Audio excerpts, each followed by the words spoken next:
Video शुरू करने से पहले मैं आपको एक इंटरेस्टिंग फैक्ट बताता हूँ कि प्लेस्टेशन एक स्टैंड अलोन कंसोल नहीं था, यानी प्लेस्टेशन का अपना कोई कंसोल नहीं था। प्लेस्टेशन निंटेंडो के साथ पार्टनरशिप में था, जिधर वो निंटेंडो के लिए कुछ पेरिफेरल्स बना रहा था निंटेंडो के नए कंसोल के लिए। अच्छा, आज हम स्ट्रेटजी शोडाउन पे थोड़ी सी बात करेंगे and we gonna talk about कि माइक्रोसॉफ्ट, सोनी और निंटेंडो ने डिफरेंट अप्रोचेज और डिफरेंट स्ट्रेटजीज को यूज़ किया गेमिंग इंडस्ट्री में, और किस तरह 1980 से लेकर आज तक सोनी गेमिंग इंडस्ट्री को डोमिनेट करता रहा, स्पेशली कंसोल गेमिंग इंडस्ट्री के लिए। So first of all let's start with the 1980s, जिधर गेमिंग का बादशाह या फिर ओनली कंटेंडर जो उस वक्त कंसोल गेमिंग में था वो निंटेंडो था, और पीसी गेमिंग में यू हैड माइक्रोसॉफ्ट। अब लेट 1980s में निंटेंडो ने सोनी के साथ एक पार्टनरशिप की अपने निंटेंडो एंटरटेनमेंट सिस्टम के लिए, जो सुपर वाला था। उसके लिए निंटेंडो ने सोनी के साथ पार्टनरशिप की फॉर अ पेरिफेरल, जिधर एक सीडी रोम बना के देना था सोनी ने निंटेंडो को, जिसकी 700 MB कैपेसिटी होनी थी और जो निंटेंडो की मार्केट को काफी ऊपर लेके जा सकता था। लेकिन एट दैट टाइम सोनी के हेड जो थे ही वाज केन कुटारागी, और जो वीडियो गेम से काफी ज्यादा इंटरेस्टेड थे, और उनके पास एक काफी अच्छा प्लान था सोनी को बैंकरप्सी से बचाने का। अभी ये डील चल ही रही थी कि 1990s में सोनी ने खुद से ही निंटेंडो से कुछ खास मशवरा किए बगैर एक निंटेंडो कंपैटिबल हार्डवेयर डिवाइस निकाली, जिसका नाम प्लेस्टेशन था। ये सिर्फ एक पेरिफेरल डिवाइस थी और ये कोई कंसोल नहीं था, लेकिन निंटेंडो गॉट द आइडिया कि सोनी किस तरफ जा रहा है, जिसने निंटेंडो और सोनी के रिलेशन को एट दैट टाइम काफ़ी ज़्यादा ख़राब कर दिया। और 1991 में निंटेंडो ने ऑफिशियली सोनी के साथ अपनी पार्टनरशिप ख़त्म कर ली and they started the partnership with Philips. फिर फाइनली क्या हुआ, निंटेंडो ने प्लेस्टेशन को अपना एक राइवल एक्सेप्ट कर लिया और सोनी ने प्लेस्टेशन की तरफ काम करना शुरू कर दिया एज दे प्लान। अब ये सोनी ने थोड़ा सा गलत किया था निंटेंडो के साथ, because first they made a deal with Nintendo एक हार्डवेयर डिवाइस बनाने के लिए, और लेटर ऑन उन्होंने उसी के मुकाबले पे एक कंसोल लॉन्च कर दिया। लाइक एथिकली काफ़ी लोग कहते हैं कि it is a very wrong move, लेकिन आई बिलीव कि बिजनेस में तो ऐसे ही होता है। देन कुछ साल काम करने के बाद सोनी ने काफ़ी ज़्यादा टेस्टिंग की and Sony was ready to launch its first PlayStation, जो निंटेंडो की एरा को ख़त्म करने वाला था। काफ़ी देर से निंटेंडो कंसोल गेमिंग इंडस्ट्री में डोमिनेट कर रहा था, लेकिन फाइनली निंटेंडो को एक कंटेंडर मिलने वाला था जो निंटेंडो को बर्बाद करने वाला था। कोमोडोर 64 और अटारी की डोमिनेशन के बाद निंटेंडो कंसोल गेमिंग में सिर्फ एक कॉम्पिटिटर रह गया था, और इसके दो कंसोल्स थे at that time, Nintendo entertainment system और इसका successor super Nintendo entertainment system, जिसको SENSB कहा जाता था। उस टाइम पे इससे ज़्यादा सुपीरियर कोई कंटेंडर नहीं था, और सुपर मारियो एक ऐसी सीरीज़ थी जो काफ़ी ज़्यादा हिट हो रही थी और उसको काफ़ी ज़्यादा अटेंशन मिल रही थी। तो क्योंकि CD रोम वाली डील नहीं बनी सोनी के साथ, तो निंटेंडो ने बाद में कोई CD रोम वाला कंसोल लॉन्च नहीं किया। लेकिन इन दोनों कंपनीज की फाइट की वजह से सोनी का एक कंसोल आ गया जो एक स्टैंड अलोन कंसोल था, जिसका नाम था प्लेस्टेशन।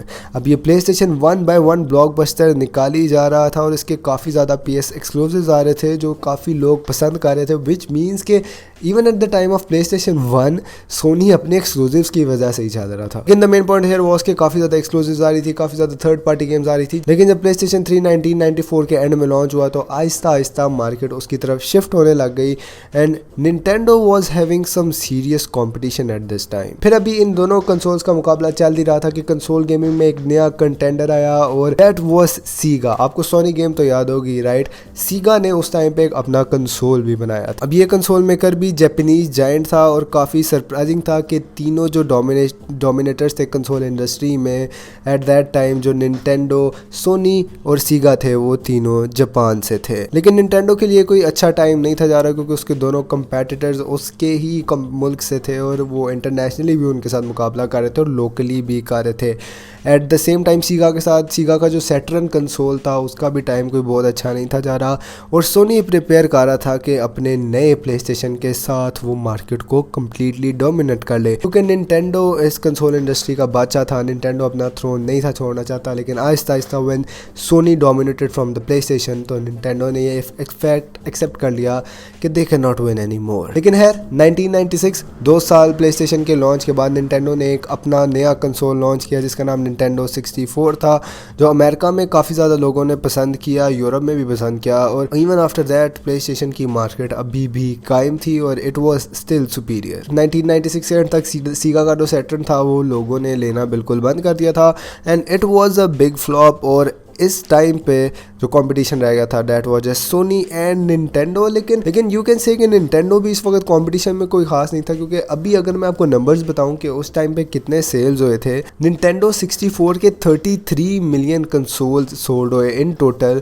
और जो सोनी का जो प्लेस्टेशन 1 था उसके 102 मिलियन कंसोल्स सेल हुए। Like more than triple of the number Sony ने कंसोल्स बेच लिए एज कम्पेयर टू निंटेंडो। पहले सीन ऐसे था कि सोनी निंटेंडो की हेल्प कर रहा था। फिर व्हेन सोनी वाज डोमिनेटिंग, सीगा ने अपने ड्रीमकास्ट कंसोल के साथ एक और दफ़ा ट्राई की कंसोल इंडस्ट्री में आने की, लेकिन स्टिल दे फेल्ड, और इस वक्त तक भी सोनी कंसोल इंडस्ट्री का बादशाह ही जा रहा था। फिर ये 2000 में प्लेस्टेशन 2 लॉन्च हुआ और उसके मुकाबले में निंटेंडो का गेम क्यूब लॉन्च हुआ, लेकिन क्योंकि प्लेस्टेशन की मोनोपोली बन गई हुई थी और प्लेस्टेशन का एक नाम बन गया हुआ था, Sony dominated this time too. लेकिन निंटेंडो का जो गेम क्यूब था उसके सिर्फ और सिर्फ 22 मिलियन यूनिट सेल हुए। लेकिन on the other hand PlayStation 2 ने उसको बुरी तरह क्रश कर दिया और अराउंड 155 मिलियन प्लेस्टेशन 2 के यूनिट सेल हुए इसके टोटल लाइफ स्पैन में, जिसमें सबसे पहले हमें एक बड़ा ब्लैक बॉक्स मिला था प्लेस्टेशन 2 का, और बाद में हमें एक प्लेस्टेशन 2 स्लिम देखने को मिला था जो मेरे पास अभी भी एज अ रेट्रो डिवाइस पड़ा हुआ है। लेकिन प्लेस्टेशन 2 के रिलीज से पहले हमें निंटेंडो और सोनी का एक और कॉम्पिटिटर मिला, and definitely that was Microsoft, जिसने प्लेस्टेशन 2 के मुकाबले में एक ओरिजिनल एक्सबॉक्स कंसोल लॉन्च किया, जिसने मार्केट को एक नया रेवोल्यूशन दिया, क्योंकि इसका जो एक्सबॉक्स कंसोल था उसमें 2001 में एक ईथरनेट पोर्ट था, एक एक्सबॉक्स लाइव सर्विस थी जो लोगों को गेम्स खरीदने देता था, डिजिटली डाउनलोड करने देता था, प्लेयर्स एक दूसरे से वॉइस चैट कर सकते थे, and all this was happening in 2001। ये ग्रीन मॉन्स्टर था जो सोनी के लिए इस वक्त नाइटमेयर बन गया हुआ था। लेकिन स्टिल प्लेस्टेशन 2 सोनी का मास्टरपीस था और कोई और कंसोल इसके ऊपर ना जा सका। लेकिन माइक्रोसॉफ्ट ने एक अच्छा कंसोल बना के थोड़ी सी ऑडियंस की अटेंशन अपनी तरफ की और 30 मिलियन एक्सबॉक्स यूनिट सेल कर दिए। लेकिन प्लेस्टेशन 2 वाज अनबीटेबल किंग, जिसके 155 मिलियन यूनिट सेल हुए थे और ये आज तक के सबसे ज़्यादा सेल होने वाले यूनिट है। अब कंपटीशन सोनी, निंटेंडो और माइक्रोसॉफ्ट का आ गया था, जिसमें डेफिनेटली प्लेस्टेशन 2 जीत रहा था। लेकिन अब निंटेंडो ये बात समझ गया था कि अब वो कंसोल मार्केट में ज़्यादा डोमिनेट नहीं कर सकता। लेकिन माइक्रोसॉफ्ट ने कंपटीशन नहीं छोड़ा और प्लेस्टेशन 3 के मुकाबले में 2005 में माइक्रोसॉफ्ट ने भी अपना Xbox 360 लॉन्च कर दिया। अभी पहली दफ़ा था कि माइक्रोसॉफ्ट को कुछ अच्छी सक्सेस मिल रही थी, क्योंकि प्लेस्टेशन 3 के काफ़ी हार्डवेयर इश्यूज आ रहे थे। लेकिन जब माइक्रोसॉफ्ट के Xbox 360 का रेड रिंग वाला इशू आया जो कंसोल को कम्प्लीटली डेड कर देता था, यानी उसको जब ऑन करते तो एक रेड रिंग ऑन हो जाता था। लेकिन फिर जब माइक्रोसॉफ्ट के रेड रिंग का इशू काफ़ी ज़्यादा लोगों को पता चल गया और वो काफ़ी नॉन इशू हो गया, तो प्लेस्टेशन 3 की सेल्स फिर से ज़्यादा हो गई and it started to dominate the market again. और इस 7th जनरेशन के लॉन्च के बाद भी कंसोल्स का बेताज बादशाह सोनी ही था। वेल निंटेंडो इस टाइम पे क्या कर रहा था, यू माइट आस्क। तो निंटेंडो ने सबसे अच्छी चीज़ की, उन्होंने इफेक्ट एक्सेप्ट कर लिया था कि वो एक फ़ैन फेवरेट नीश बन गया और वो इस कंसोल की मार्केट में यानी जिस कंसोल में ज़्यादा हार्डवेयर रिक्वायर्ड है और ट्रिपल ए टाइटल्स हैं उसमें तो निंटेंडो कॉम्पिटिट नहीं कर सकता। व्हाट दे कैन डू इसके वो एक अलग चीज़ बना सकते हैं जो फैंस सिर्फ निंटेंडो के लिए बाय करें, and they did the right thing. जिधर कुछ देर बाद निंटेंडो ने अपना वी कंसोल लॉन्च किया जो काफ़ी मोशन कंट्रोल पर बेस्ड था और वो एक more of a fun family console था, लेकिन वो किसी भी तरीके से हार्डवेयर इंटेंसिव गेम्स हैंडल नहीं था कर सकता।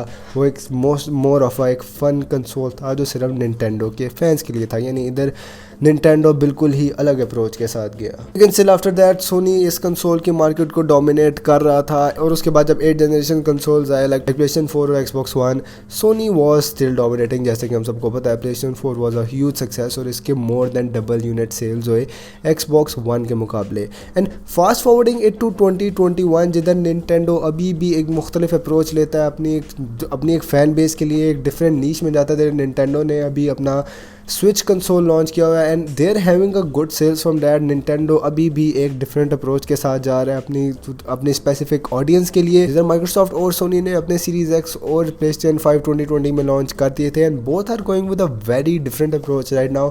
जिधर सोनी अपनी फर्स्ट पार्टी गेम्स की तरफ काफ़ी ज़्यादा फोकस ज़्यादा कर रहा है and there working on that. जिधर हमें लॉन्च डे पे हमें स्पाइडरमैन माइल्स मोरालेस देखने को मिली थी and that was a pretty impressive title. लेकिन Xbox on the other hand दूसरी चीज़ों पे काम कर रहा है। Their adding on feature features every day और अपनी सर्विसेज लाइक गेम पास पे काफ़ी ज़्यादा काम कर रहे हैं। तो still were having different approaches, लेकिन अभी भी PlayStation 5 is the fastest selling console in the history और एक्सबॉक्स का अभी भी प्ले स्टेशन से कोई मुकाबला नहीं है। तो रियल क्वेश्चन है इसके सोनी ने कंसोल गेमिंग इंडस्ट्री कैसे डोमिनेट की। See even from the PlayStation 1 Sony ने अपने एक्सक्लूसिव्स पे, फर्स्ट पार्टी एक्सक्लूसिव्स पे बहुत ज़्यादा काम किया और आज भी आप देख लो even if the series X के पेपर पे नंबर्स, हार्डवेयर, परफॉर्मेंस थोड़ी सी ज़्यादा है, लोग फिर भी प्ले स्टेशन की गेम्स को ज़्यादा प्रायोरिटी देते हैं। And I think that is still the strategy जिसकी तरफ माइक्रोसॉफ्ट भी जा रहा है बेथेस्डा खरीदने के बाद कि अपनी एक्सक्लूसिव्स पे काम कर रहा है। लेकिन right now this is how Sony ने 1994 से लेकर 2021 तक गेमिंग इंडस्ट्री को डोमिनेट किया। So yeah guys, hope you guys enjoyed this video, make sure to drop a thumbs up and subscribe down below. See you guys in the next one. अल्लाह हाफिज़।